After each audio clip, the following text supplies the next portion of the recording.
Hello बच्चों, let's read the following question. What is SI unit of heat capacity? Heat capacity का SI unit क्या होता है? Joule per kilogram, joule per Kelvin, joule per kilogram per Kelvin, joule per mole per Kelvin. So first of all, we will talk about the key concept used in the question. इस question में क्या key concept use हो रहा है? तो पहले हमें मालूम होना चाहिए कि हीट कैपेसिटी होता क्या है, तभी हम क्या कर पाएंगे, उसके SI यूनिट डिसाइड कर पाएंगे क्या होते हैं। तो हीट कैपेसिटी क्या होता है? सपोज हमारे पास कोई सबस्टेंस है, हमारे पास क्या है, कोई सबस्टेंस है and we want to increase the temperature, we want to increase the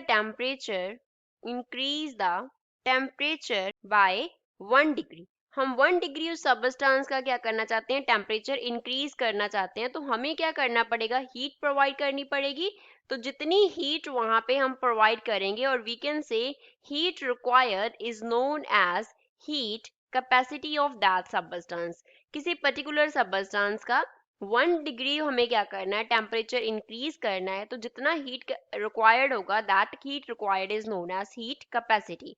तो हीट कैपेसिटी बेसिकली हमारे पास क्या है, हीट कैपेसिटी क्या है, it is amount of heat required, amount of heat required per unit, क्या है हमारे पास, temperature per unit. Increase in temperature कितना हो रहा है, तो जो हमारे पास हीट कैपेसिटी है, सपोज से हम डिनोट कर रहे हैं बाय सी, हीट रिक्वायर्ड को क्यू से डिनोट कर रहे हैं एंड टेम्परेचर को हम डिनोट कर रहे हैं टी से। तो हमारे पास फॉर्मूला क्या बन गया, heat capacity is equals to amount of heat required by temperature. अब हीट रिक्वायर्ड जो है उसे हम कैसे स्टडी करते होते हैं, in terms of heat energy. तो हीट एनर्जी का एसआई यूनिट क्या होता है, जाउल, और टेम्परेचर का हमारे पास एसआई यूनिट क्या होता है, kelvin.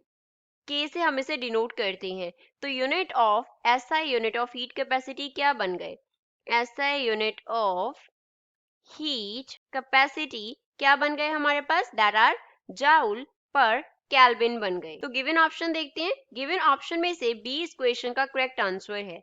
I hope you understood it well, thanks.